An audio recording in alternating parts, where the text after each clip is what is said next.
Yes, sir. So we've been doing local politics for, I don't know, we got four shows in local politics. Sounds like we kind of got a waiting list too. Yeah. People are coming up to you saying, hey, what about me? Yeah, so, that happens.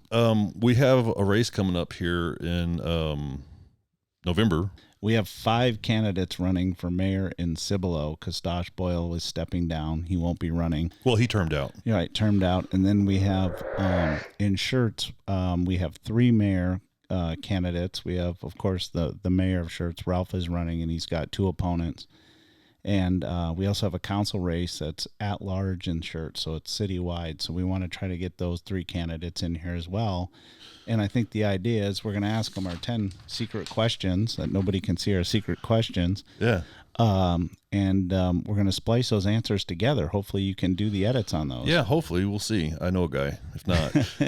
But yeah, so we're going to do a Q&A for the candidates of 2022 here in our local area. Yeah, and so like I've been telling you, we need to make sure if you guys are watching, please like and subscribe. Please, my shameless. I'm gonna get a T-shirt made that says like and subscribe. Yeah, we need you to keep listening. It's not gonna be the typical show that that runs about an hour. So I mean, we're gonna try to keep them kind of quick, kind of like a little cliff notes for the candidates. Yeah, but the idea is going to be to get people in here and get a chance to talk about your campaign. What separates you from your opponents? Why are you doing it? And why do you love the city where you live? I don't, to my knowledge, know of anything like this that's happened before. In either, it's like, you get to do a meet and greet as a candidate, right? Yep. I mean, and it's kind of everything's in a quick soundbite type of thing, you know what I mean? And I don't want to say it's gotcha questions, but it's just like you're on the spot, and Ralph had said that whenever he did the show, the episode 4, I think it was, he had said, he goes, it was really relaxing. It was really, enjoyable just to sit here and just kind of talk. It's like that's the kind of comfort that we want people to have here. You know what I mean? So it's not like, tell us about the papers. Well, we didn't want to get them all in here either and really start debating, and have somebody stand up like Trump did with Hillary, standing right behind her or whatever, that awkward moment, in the debate. Of course, that might help us get some more people to like and subscribe, but we're not here to do that. 2022 Q&A with the candidates. Perfect.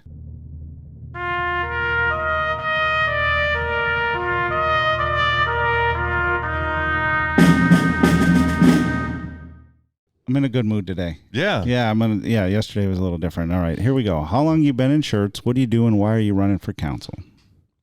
So I've been in Schertz proper for just over 2 years now, when we bought our house in Northcliffe. But I've been in the community, living over in Cibolo for 20 years. Actually, a little more than that. I graduated out of Steele High School in 2009. I am a family man. Is really all that it is. When we moved off and I met my wife, and as I've traveled around the world and the country and things, we decided that being close to family was important to us, taking care of my grandfather till he passed away, my Nana, my parents, and just having that kind of support structure was important to us, and that's what caused us to start looking close. So we fell in love with the area because my kid and my wife, they do all sorts of activities all around. And that's one of the things that we love. I mean, for my job, I'm a product line supervisor for an energy services company. So I work out in West Texas, and I'm gone a lot.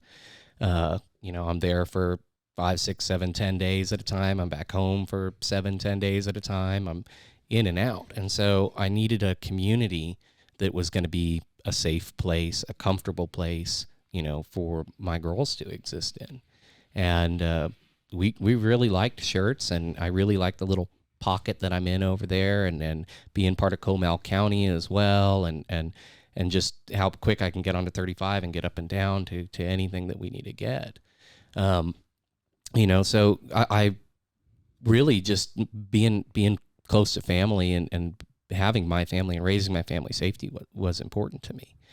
So when it came time for development, which by the time I bought the house, I knew that Northcliffe Golf Course wasn't going to be a golf course anymore.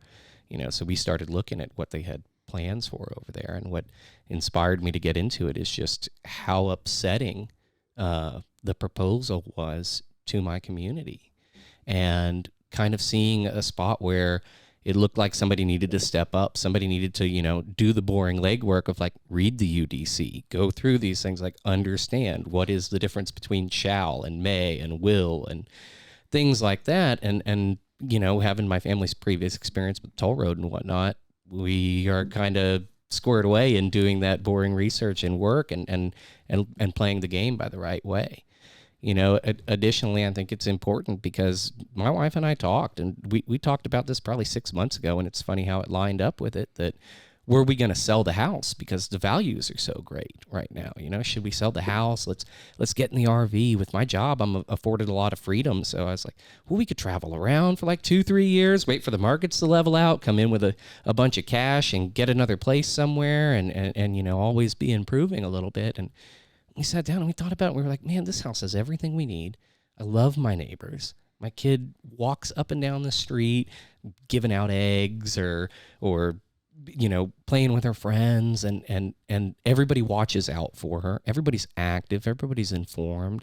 And it's a quiet, sweet community. I mean, I walk across the street and I go swimming in my neighbor's pool. My girl runs around back and forth between the backyard and the neighbors. And my wife has chickens. We have a huge garden. And we were like, this is the perfect place to be.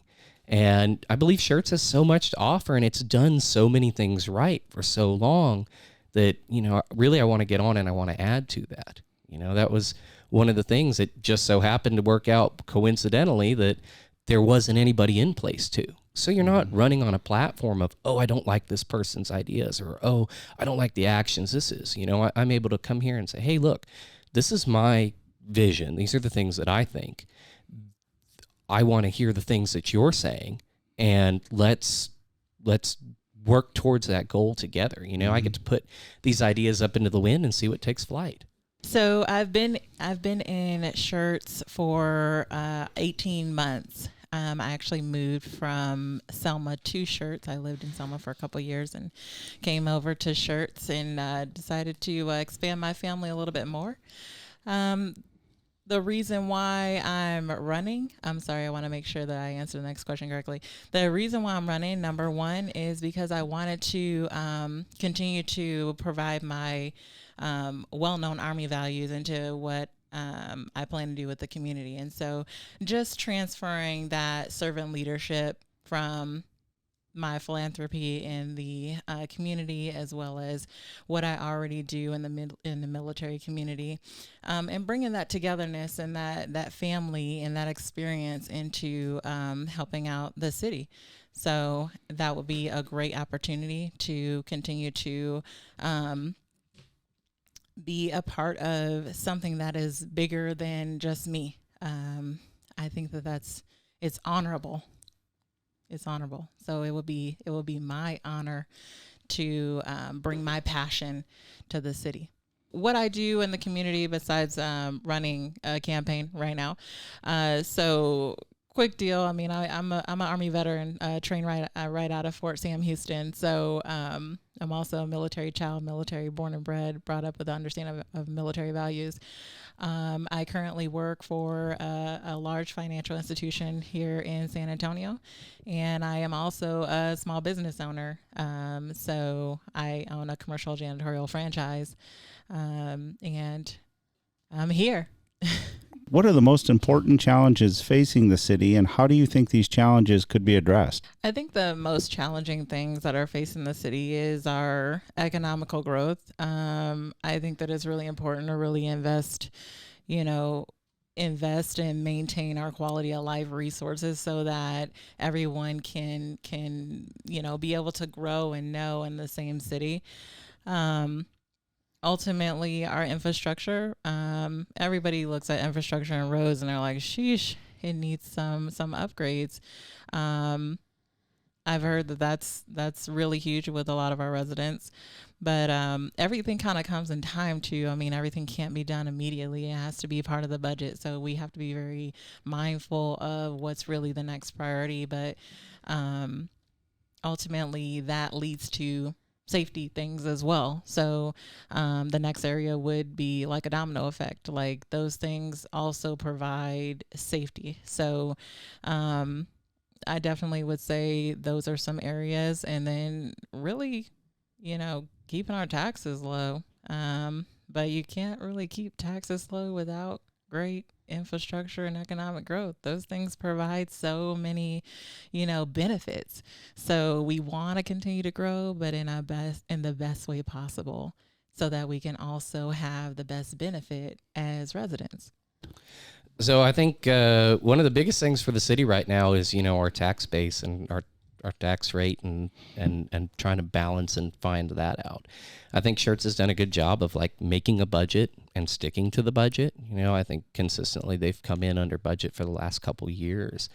However, I think there's a lot of things where we could trim the fat, and actually make tax base adjustments that are a benefit for the people living there.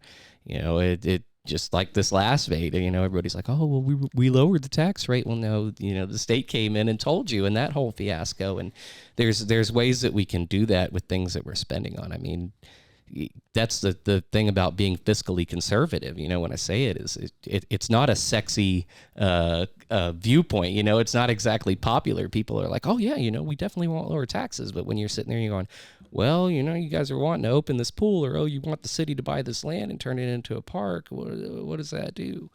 And you have to be the stick in the mud. It's like, hey, that doesn't make financial sense. Or, hey, this is the long-term cost behind that. So I think that our council has done a good job of not being extravagant with the things that we spend money on, but I do think that there are places that there needs to be at least more questions. I'm not saying come in and chop, but hey, let's do a little bit more digging. Let's be a little bit more transparent, because there's so many people that don't fully understand how every dollar that gets spent by the city affects them.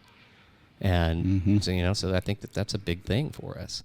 That, and then the second biggest challenge the city faces right now is growth. I mean, everything out here is doing it. On this 35 corridor, we're one of the fastest growing suburbs in the entire country. People are moving out here left and right. It's beautiful. There's great jobs. The state of Texas is running things right and looks good for corporations and for people to come in, and it's attractive, and it's a nice area. And with that growth, we have a lot of responsibility, to our existing citizens and to people that are going to be coming in to join the community to do that in a right way. And, we don't have to look far, to our neighbors to say, oh, well, this is the way that this got done, and these are problems that they ran into, and things like that. And I think the city's done a good job of being proactive on that for the most part. That ordinance to kind of cease and desist on the R6 zoning, that got put in was important, because we were throwing up a development on every empty blade of grass, and so to do that stuff responsibly, you've got to have a plan, and you've got to have the budget that supports that plan, and you also have to have the community, input in that. And you're going to run into a lot of the not in my backyard stuff, which definitely happens. But at the same time too, we need to look at and diversify the city in a way to help out, the people that live here. Selma has done really good because they rely so much on sales tax, right? So that helps you guys a lot out with the tax base. But you did that by establishing spots where these larger commercial properties want to come in and providing them a workforce and a place for that workforce to be housed, and people that are transitioning through their stages of life, places to be. And Schertz is getting the ball rolling in that direction. So I'm trying to keep it, where we do it in a smart way, and find a balance. And there is a balance to be there between existing, what we want, and the environment. What would be your top priority if elected as council member? Being a voice, servant leadership. I look back on starting my career in the fire service, And as that transitioned into everything else, and then finally settling in now in the oil field, I've gotten to work with bad bosses. I've gotten to work with great bosses, and I've seen leadership in all different aspects, and then my family being military, I understand, leadership and how that works, and then the paramilitary setup of the fire department. You can lead a team very effectively by not being the loudest guy or not being the guy that knows everything. Even in my company right now, one of the big reasons that I'm with them is they preach this servant leadership idea, and I believe that wholeheartedly. We live in a republic. We're meant to represent the people that are here, and that means that you have to do the legwork to go find the voices that aren't being heard. And that's going to be one of my big priorities, is to represent in the way that I want to be represented. And that's what made me get involved, is to say, hey, let me get out here. Let me find out what's going on. I don't have all the answers. I'm just some guy. I'm not the expert in everything in the world. Mm-hmm. But there are people here that have a deeper understanding of things that I do, and going and finding that information. I think, evolving and learning every day is important. And I want to bring that into leadership. Not to say that our council members aren't involved right now, but I want to continue that and foster that to be, people say, hey, well, Schertz, they go out and they figure out what's up with me. They know my ideas, they know my wants, and they tailor that to fit my needs.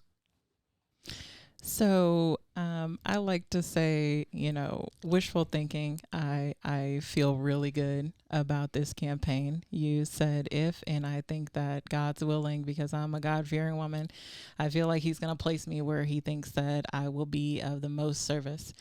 To be honest, for me, the first thing that I would want to do is to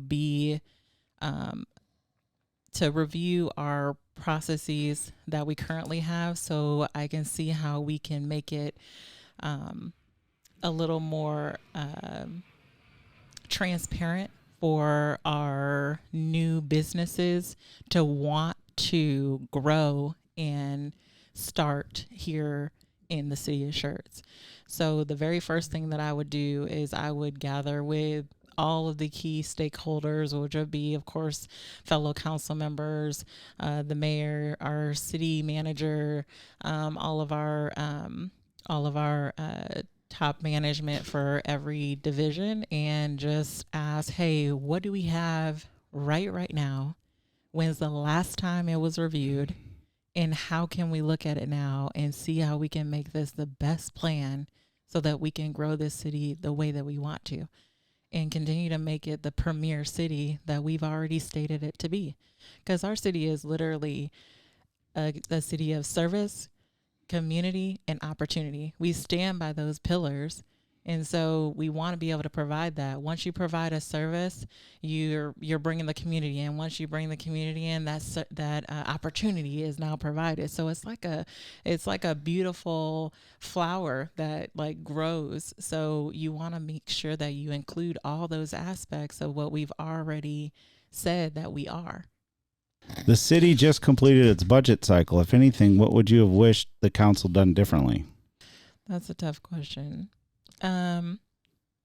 Since the city finished their budget cycle, and I actually attended that. I think it was the city looked at every aspect, like what things are going to be, again, the what's going to be items that are the best thing for the city, and then what are like some upgrades, what are some things that we continue to keep our residents here. So when you look at it as a foundational item, like I don't think I would have changed. I don't think I would have changed anything with the budget. We lowered taxes. I think that's okay. A penny and a half. I mean, that's really nice. Then I mean, we added our We added public safety positions. I mean, we added police officers, we added, EMS. We added to our community for its safety and its livelihood. And I mean, when you're budgeting and you're looking at where you want to provide items, we provided jobs. Like, that's huge. When we say that we want to provide the best, we did. We provided jobs.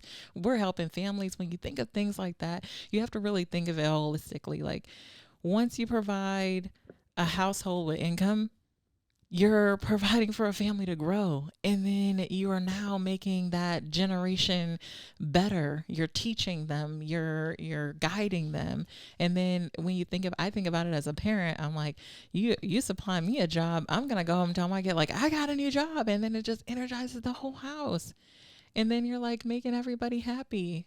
I just see it as, we protected the things that we needed to protect to keep the city going.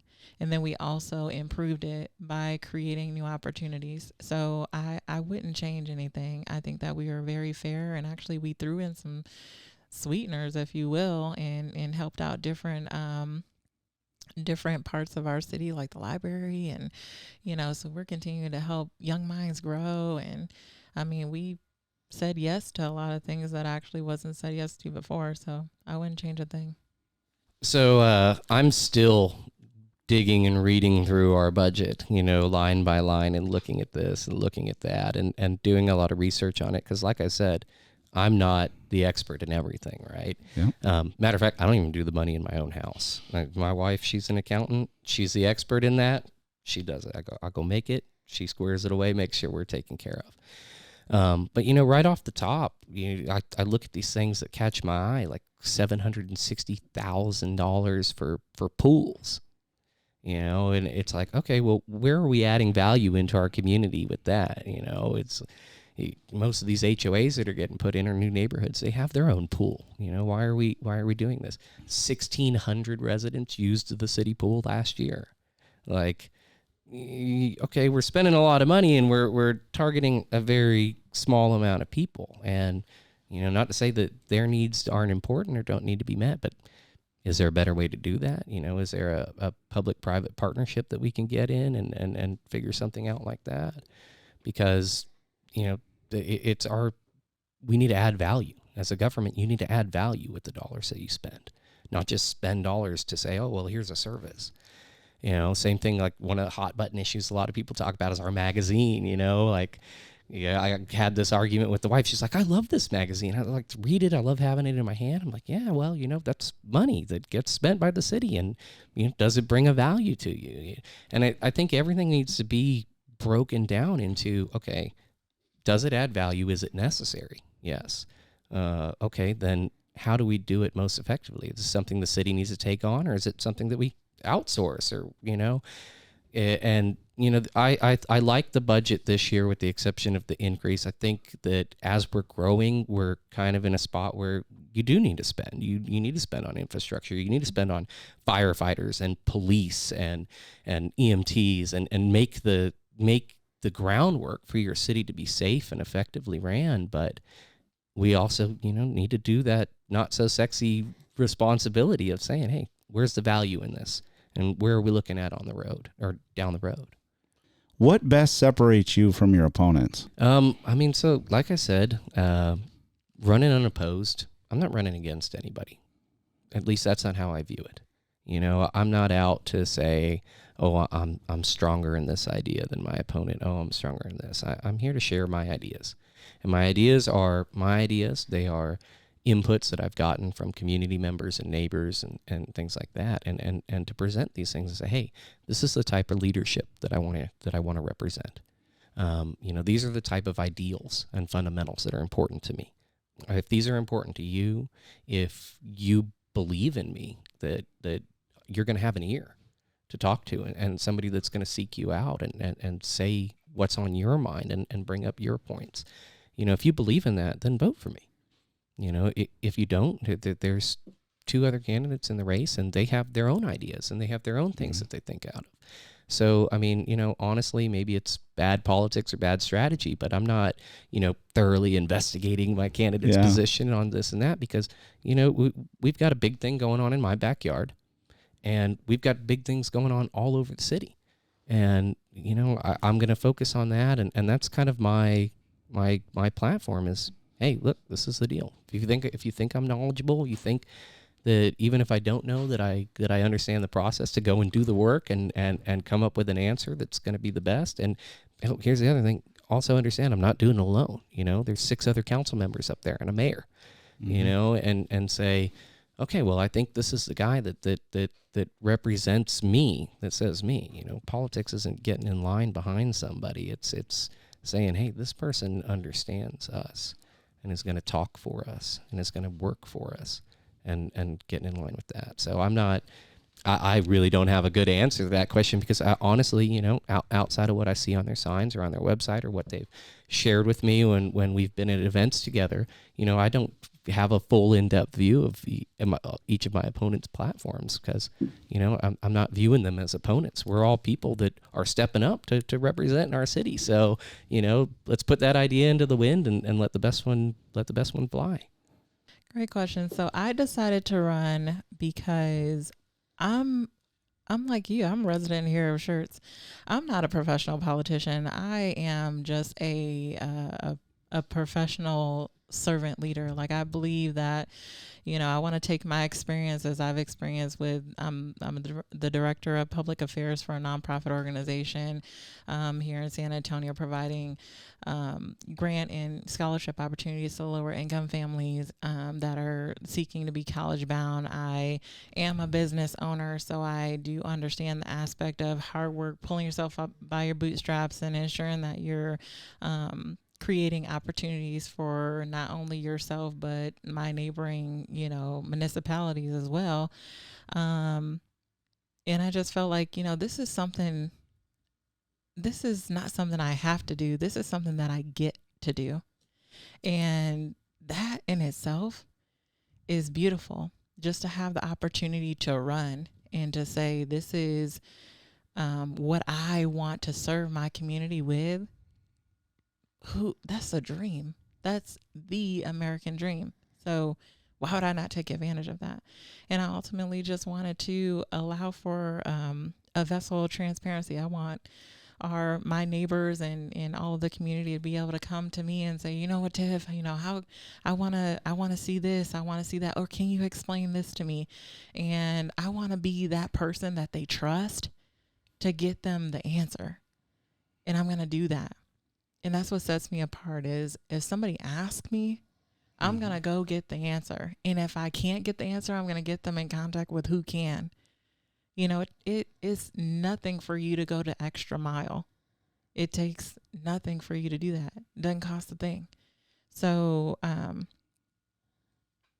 yeah, I mean, why not? Why not? We're looking for change. We're looking for, fresh ideas and how to continue to provide the best investment for the future. Mm-hmm. Best time is now. With recent skyrocketing property values, do you believe in getting tax relief to property owners? If so, how would you do that? Well, ultimately, with a property being owned by the property owner, I feel like I have to look at first and foremost, property owners are saying, hey, this is mine. This is what I own. I don't want anybody to have any say so in what I own. And I believe that, hey, at the end of the day, this is yours. You own it. You should do what you please with it. With the skyrocketing property values, as far as as we continue to grow and as other homes around them become more valuable, which brings up their value. I think it's great that it brings up the value. I think it is a very tough transition for a property owner to see the type of growth we've seen in the past year or so. What I would do for that or about that, I would just have to first and foremost educate myself on that, and then educate the property owner. I truly can't answer what I would do, because honestly, I would have to research the best way. I would have to research what would be best for the city. You can't choose based on one situation. You have to see what it's going to be for the latter of the community. So I really feel like I can't clearly answer that question. So I don't believe in, coming in and slashing and making knee-jerk reactions just to environmental factors. I don't think that cities should be coming in and saying, oh man, inflation's out through the roof. We should, cut this department and cut this department, or cut this service and do this so we can ease the burden on our taxpayers. I think that if you live fiscal responsibility day in and day out, you are setting yourself up for success no matter the conditions, just like in our homes. If I'm going out and financing this and financing that and spending money on this and spending money on that, well, when times get hard and that wolf knocks at the door, you're not going to have any pennies to pay him to pass on. Whereas if you are living responsibly and you're planning, for all outcomes and anything that can happen, you're in a position where you're not having to make quick decisions of, oh, what do I need to cut? What can I do? Because that's the way a city works. We can't pull money out of nothing, and we can't give money back out of nothing. Everything's tied to a cost or a service or some type of industry in it. I do believe that the best way that you can provide that support for the homeowners is by consistently running smart and tight in your budget. What is happening with the development at the old Northcliffe Golf Course? What is your preferred solution?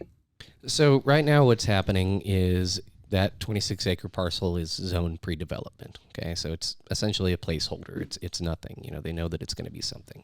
If you look at our city's plan on the future land use, what they have designated there is single-family housing. What this developer's brought in is an idea for 50-something fourplexes, all right, 2-story fourplexes to go in, which, okay, well, that's multifamily. That's not single family. That doesn't fit the idea. That doesn't fit the density predictions for that zone. It doesn't fix what the city is budgeting and preparing for in that area. But they say, oh, no. It's okay. It's single family because it's not 2 units upstairs and 2 units downstairs. These units have an upstairs and a downstairs. So it's single family. I'm like, okay. So they want to bring that in, and their intention is to have each of these 50-plus units be owned by, one person, and then either owner-occupied and the other 3 rented, or, the reality is some people are going to come in there and buy it up and rent all 4 of them out. And I think that's the big point, one of the biggest points of contention with everybody there is, you're taking these people that forever have had a green space view in between them, that have had a walking trail to go up and down and do all of that. And you're telling them, oh, well, we're gonna shove in a partially gated rental property of fourplexes right here, and oh, not only that, but we're gonna exit out onto a residential street that's gonna force people to cut through these neighborhoods to get to 1103 or to get to 35, and fly out Cover's Cove, which already has traffic problems. They want to do that. They have also decided, because there's a large easement on that property, abutting scenic hills. There's a 100-foot LCRA easement for some high-tension lines, and within that, another easement for, I think it's GVC or one of the power and light companies, but, easements over there. So they really can't do anything with that land, and they were like, oh, well, Parks Department has asked for us to put in a walking trail that we can make as part of the link from that walking trail from San Antonio up to Austin, and people will walk on that, and it'll be great, and that's what we want. And the developer was like, yeah, absolutely, I'll take this land that I can't do anything with, and I'll just turn it over to you guys, and it will be y'all's problem later. I think that's one of the other things. There's so many issues individually when you look at traffic, when you look at services that the city needs to provide out here, our fire, our EMS, our police presence. Then you get into the concerns of homeowners versus renters, right? The homeowners are all saying, well, these renters are not going to have pride in their property. It's going to be different. Maybe these things could get, put on the leeway or downside. And there's all of these concerns, from safety aspects to aesthetic aspects. And honestly, my best belief in that is that we can find something that's gonna meet everybody's desires. Not everybody, but a majority. And we can find something that fits in the style of that community. It definitely isn't an 8-foot cinder block wall and 2-story fourplexes. Maybe it's garden homes. Maybe it's a smaller owner-occupied community or smaller, more affordable houses, but that fit the style of the close-knit neighborhood that Northcliffe is. And so, I don't have all the answers. I don't know what it is exactly, but I can tell you it's going to be something that's contiguous with what's there. I know that that's been a very tough topic, and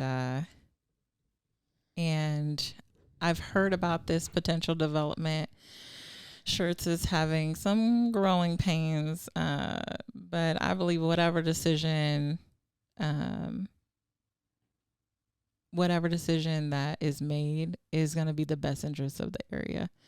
I'm still getting through some of like the meat and potatoes of as I read what's public information versus what's information I'm not even quite privy to. I'm doing my research to really understand it all and the dynamics of the situation. Some questions asked at like our last planning and zoning meeting are some things that the city actually doesn't regulate. Like, I would really just encourage the residents to get as much information as they can. Sometimes things can be seen just on the surface. But I want to just make sure that I'm part of the process put in place to make sure that we do the right thing. But as I don't have all the information, I only have really what's public right now, so I really couldn't speak too much on that. Is there a key message you'd like to discuss during the interview? And you put 3 things in there. Upgrade and maintain roads and infrastructure. So let me ask you about that one. What specific projects do you think would take priority on the infrastructure as far as roads go? Like, where do you see an area that needs attention now? Well, honestly, the area that's getting the attention, which is really 1518, and I think where else we could go after that, which actually 1518 isn't owned by the city, is owned by Dextop, but where else we could go as far as city-wise is like the very small streets. Like I look at like, for example, like Oak Street or Maskey Road or something, and I'm like, yeesh, I'm about to bust a tire.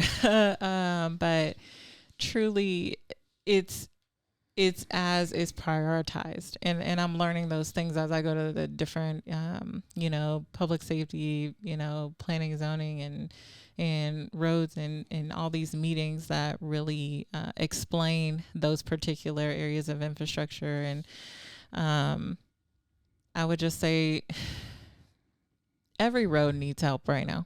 Yeah. There's no particular area I would really focus on. Every road needs help. To maintain the safety of not only our folks, but to, continue to have the best quality for your vehicle. Every road needs help. But I would definitely say probably Old Schertz probably needs the most. I think everything by 35 looks pretty decent. I don't really see much potholes and things over there that I do see in older Schertz. And Southern Schertz, we're doing okay. Like I said, 1518 is being worked on, but that's not something that we own, so we can't, really prioritize that if we don't own it. The other key message you wanted to discuss, there was 2 more. The next one is clarity and transparency. Oh yeah. So what is it? Tell me about that. Yeah. So, I had mentioned in one of my past answers that, I think that our residents and our city, we could be more transparent on both sides. And what I say about that is not that anything is being kept away, is that I think that most residents don't know where to find information. So the information is out there, but we're not putting it on a billboard to say, okay, you can find this here and you can find this there. We have a great website for shirts, and but it also, not everybody has internet, not everybody uses social media or anything like that. So we have some, we have residents in all demographic. You can't only do it one way.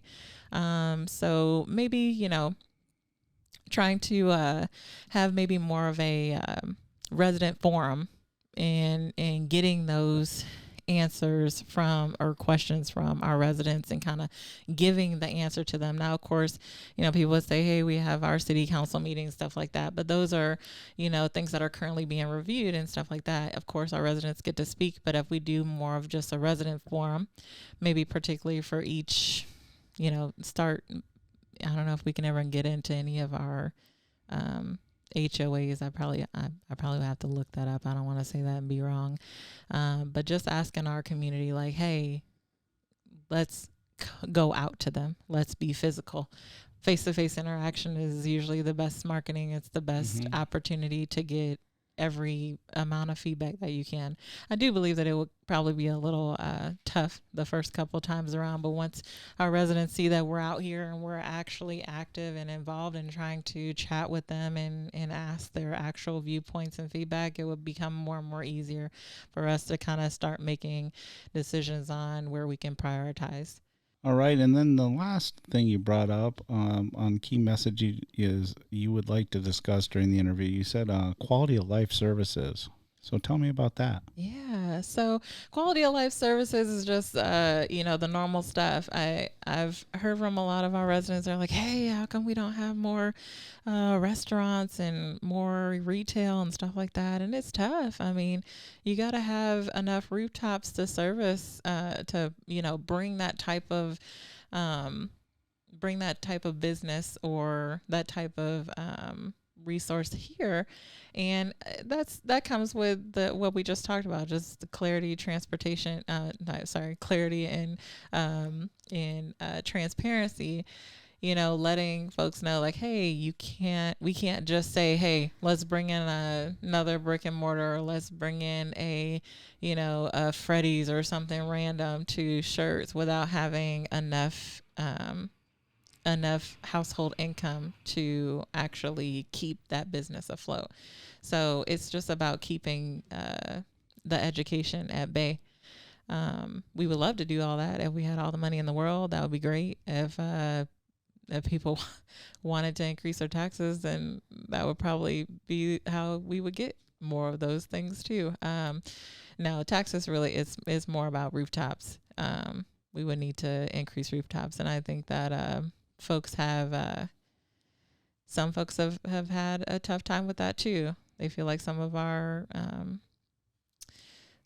real estate has gone up too fast. We're a growing city, and we are growing pretty quickly, but we still need to grow more, to be honest, to be where some would want us to be. At the end of the day, we're trying. We're doing what we can with what we have and trying to maintain what we have. But to me, I would just honestly, what I do with folks when they're like, hey, we don't have enough restaurants. I'm like, hey, have you tried out a local business? Have you went on Schertz Parkway and went to a business there? Have you went to any of our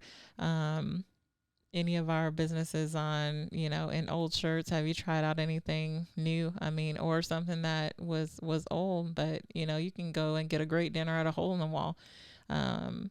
At the end of the day, we have restaurants, we have family sit down places. Is whether or not if you want to go there. But I've seen that a lot of people want things fast and quick, so they're more about, hey, okay, what's convenient? Well, we have places, you just have to utilize them. You said in your key messages that you'd like to discuss growth in our area, how it's inevitable but must be approached cautiously. That was essentially your general message. What do you mean by that? I mean by that responsible growth idea, that we need to understand that Schertz is going to grow. Things are going to change. We are going to continue to attract more people out here. I mean, for the foreseeable future, that things are good. Things are real good Wow. out here, and people want to be a part of that.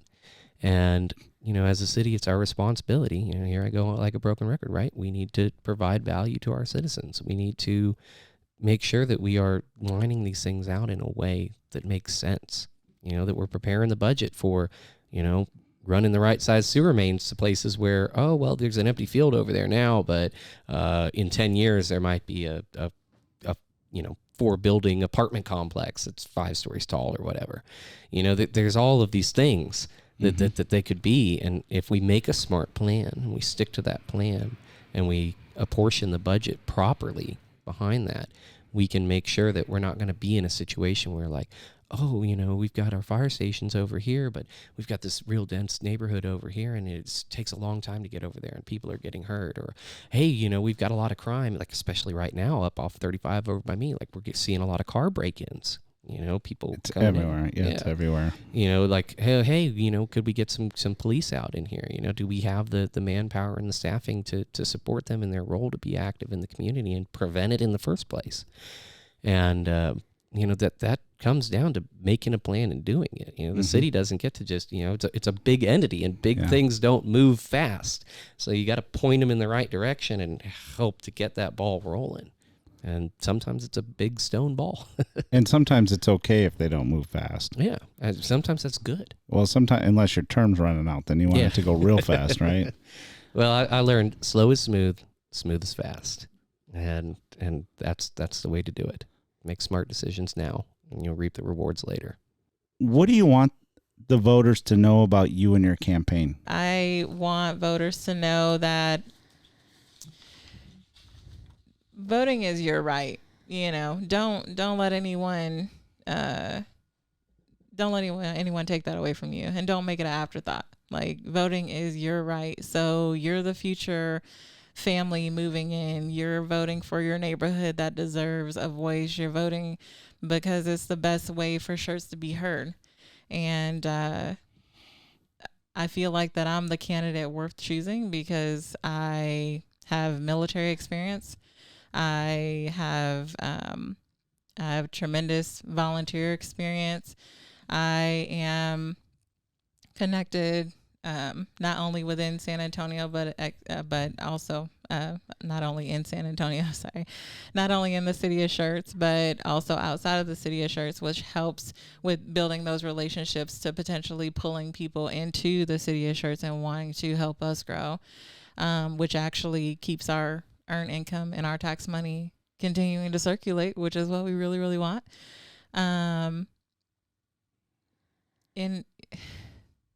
At the end of the day, I'm going to work hard.